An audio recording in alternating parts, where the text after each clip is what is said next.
Bom, esse vídeo está dentro daquela série de vídeos em que eu vou comentando sobre a Bíblia Almeida Revista Corrigida. E como essas Bíblias mais antigas, elas tendem a dificultar um pouco a leitura, o entendimento daquele que está a ler o texto bíblico, né? Claro, essas Bíblias, elas têm o seu papel histórico, tem lá a sua história, né? Claro, e não é uma crítica em relação a essas traduções, mas é só mostrar como que essas traduções, de alguma forma, elas terminam dificultando o entendimento do leitor, né? E aqui a gente já peguei o livro de Gálatas todinho em vídeos anteriores aí, e comentei sobre algumas palavras ali estranhas, difíceis de entender. E eu vou estar fazendo a mesma coisa também aqui dentro do texto de Efésios, né? Carta de Paulo aos Efésios. A gente vai do começo até o final da carta bem rapidão aqui. Algumas palavras que eu julguei, ou algumas expressões que eu julguei que serem difíceis de ter uma difícil interpretação, né? Não é fácil para qualquer pessoa pegar e entender o que está sendo dito ali. A primeira palavra da vez, e aqui nós temos essa indagação, essa pergunta, por que é difícil ler Efésios na Bíblia Almeida Corrigida, né? Esse não é uma das cartas, essa não é uma das cartas que você tem maior dificuldade, mas assim, você encontra algumas palavras esquisitas aqui, oriundas da tradução da Almeida Revista Corrigida, né? Então a gente vai estar analisando aqui rapidamente sobre isso. Não estaremos entrando aqui na questão do grego, né? Mas apenas apresentar essas traduções. Também falar de traduções alternativas, o que você deve fazer em cada situação dessa aqui. Você que às vezes não entende grego, enfim, o que você deve fazer, vai recorrer para onde, né? Para entender um pouco melhor essa questão. Vai orar, vai fazer alguma coisa, o que você deve fazer?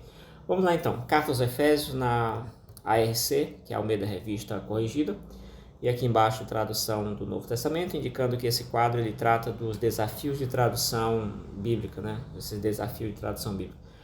Bom, nós temos Efésios capítulo 1, versículo 1, que é um texto que eu já comentei no canal, no vídeo aí sobre, talvez o primeiro vídeo sobre essa série de vídeos sobre a Bíblia Revista e Corrigida, que é esse texto que diz na Corrigida: e ele nos predestinou para filhos de adoção, por Jesus Cristo para si mesmo, segundo o beneplácito de sua vontade. Quando você pega a palavra beneplácito, raramente você vai saber o que é o beneplácito. É quase impossível você saber o que é o beneplácito, a menos que você seja uma pessoa com uma formação clássica, uma formação assim, em latim, um português robusto, tal.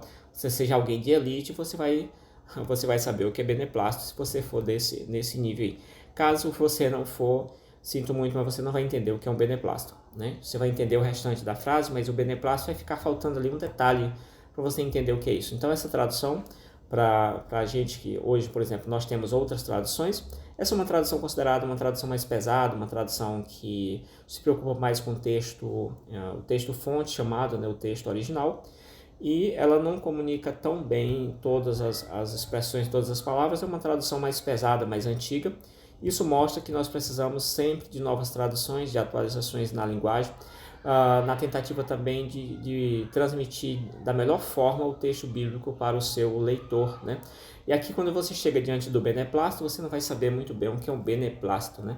Eu trouxe aqui, como sempre, a questão da NVI, que ela coloca que em amor ele nos predestinou, né, para sermos adotados como filhos por meio de Jesus Cristo, conforme o bom propósito da sua vontade. Então, em vez de beneplácito, coloca-se um bom propósito, que é mais ou menos essa ideia do beneplácito. Então, numa tradução da NVI, você já entenderia muito melhor, porque você já conhece o que seria propósito. Talvez não entendesse com toda a profundidade da palavra em si, né, no seu contexto teológico, tal, bíblico, mas pelo português entenderia a ideia de um propósito, né? E aí estaria tudo certo, né? Para esse nível de entendimento, né? Sem grego, hebraico, sem muitas análises, você chegaria num bom entendimento. A mesma coisa acontece no versículo 9 do capítulo 1 da carta aos Efésios, que a tradução também corrigida, ela coloca que descobrindo-nos o mistério da sua vontade, segundo o seu beneplácito, que propusera em si mesmo, né? Propusera até uma forma do verbo bem esquisita também, né? Raramente a gente fala no dia a dia, ele propusera, né? Ele quisera, né? Bom, e aí você tem até a forma verbal bem complicada, mas tudo bem, vamos ficar no beneplácito, né? É uma linguagem que dificulta bastante o texto, né, para um leitor comum, e não é só o leitor analfabeto, não, é o leitor em sua maioria, né? Ele não vai entender o que é um beneplácito de cara.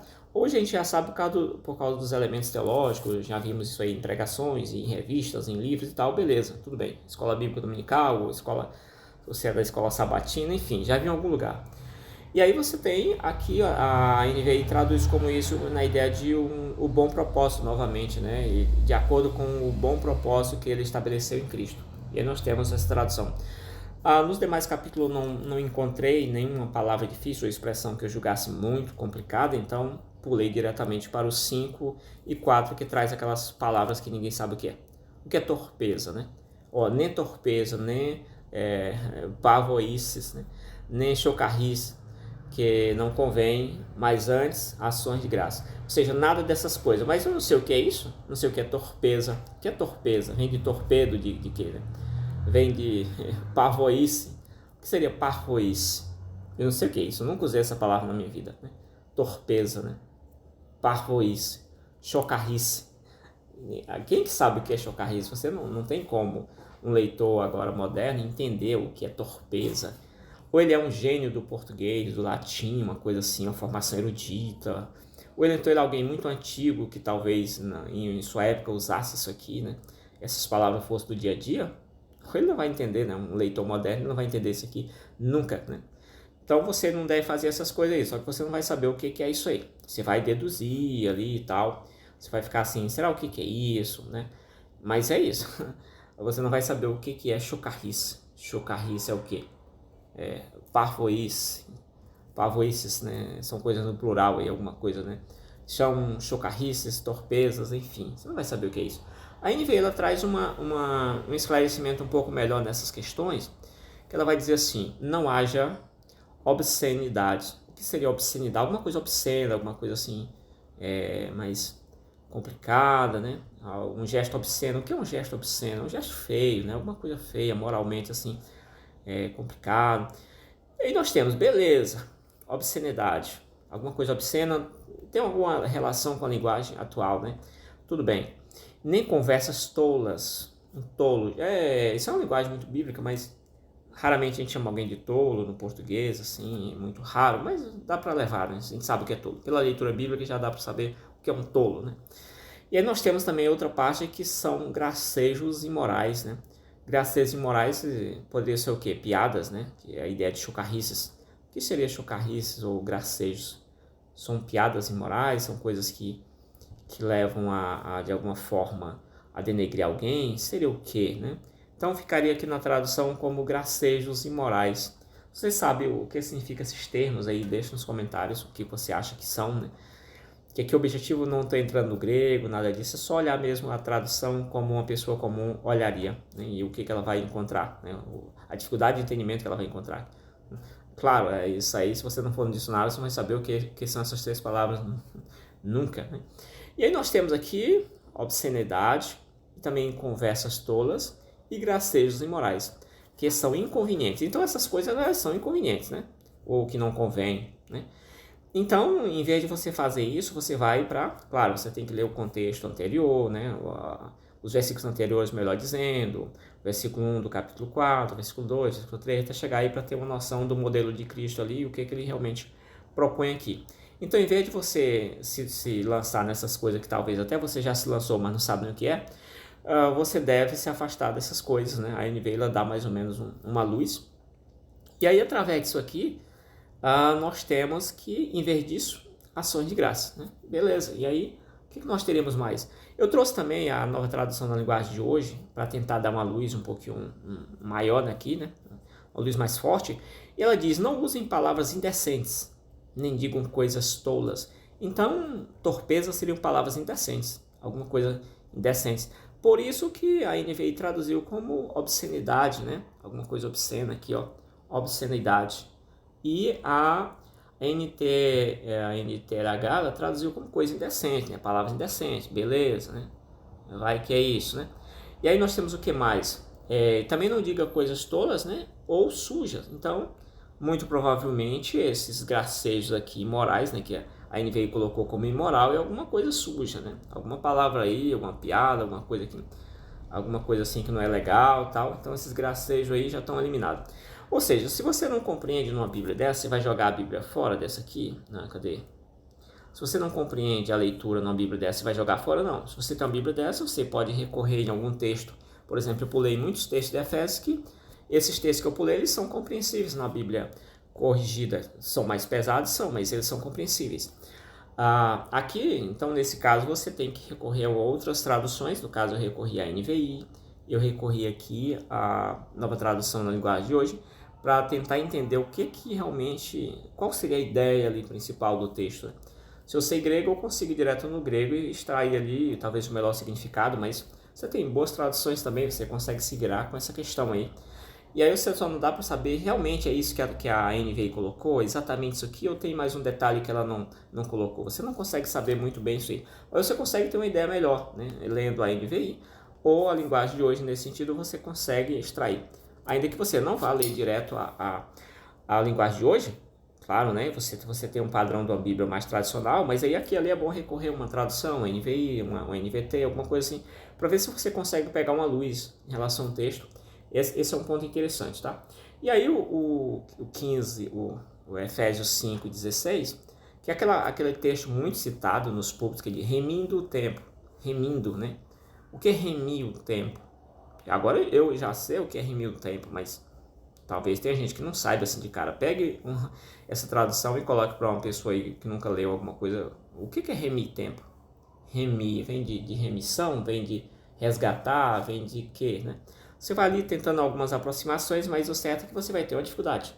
Beleza? A NVI faz o quê? Aproveitando ao máximo cada oportunidade. Beleza? Entendi o que é remir o tempo? Sim. Aqui parece, pelo menos a comunicação, ela é muito, muito, muito melhor para esse homem agora do século XXI, né? Para essas pessoas que estão nascendo agora, aproveitar ao máximo essa oportunidade, ou cada oportunidade, comunica muito melhor do que eu dizer remindo o tempo. Claro que essas traduções antigas, você tem a possibilidade de aprender palavras arcaicas, palavras do português, enfim, se tornar aquele erudito, né? Aquela pessoa mais clássica, enfim, aquelas palavras. Não tem gente que lê essas bíblias aí, a corrigida, por exemplo, e fica falando um monte de palavras antigas que ninguém usa mais, mas ele fala, né? E aí tem isso, mas é uma forma também de você aumentar o seu repertório cultural, né? O seu repertório ali, vocabulário também, né? O seu vocabulário. E é isso, obrigado por ter chegado até aqui. Não comentei, existe ali um texto sobre cabeça, né? Cabeça tal, aqui também em Efésios, que eu vou comentar separadamente. Então, obrigado por ter chegado até aqui. Se gostou do vídeo, comenta aí se você também já observou essa questão da dificuldade dessas palavras que você tem, ou se você acha essas palavras difíceis ou não, se você se vira tranquilamente com a NVI ou com a Almeida Revista Corrigida, né? Ou como alguém já falou, se você anda com um dicionário debaixo do bolso também, se já comprou um dicionário para tentar entender, ou se você recorre nesse caso, aí eu vou orar porque eu não sei o que é chocarrice, então eu vou orar aqui a Deus para Deus tentar me revelar aqui alguma coisa. O que você faz nesse sentido? Você procura um dicionário, você passa, você entende pelo conjunto da obra. O que você faz nesse sentido? Deixe nos comentários aí como que você se vira, né, na leitura desse texto aí a Bíblia Almeida Corrigida. Se você gosta dessa tradução, se você não gosta, deixe nos comentários aí, eu agradeço. No próximo vídeo aí a gente já vai comentar sobre outra carta de Paulo também, dentro da análise da corrigida, né? Espero aí que você tenha gostado do vídeo. Valeu, fui!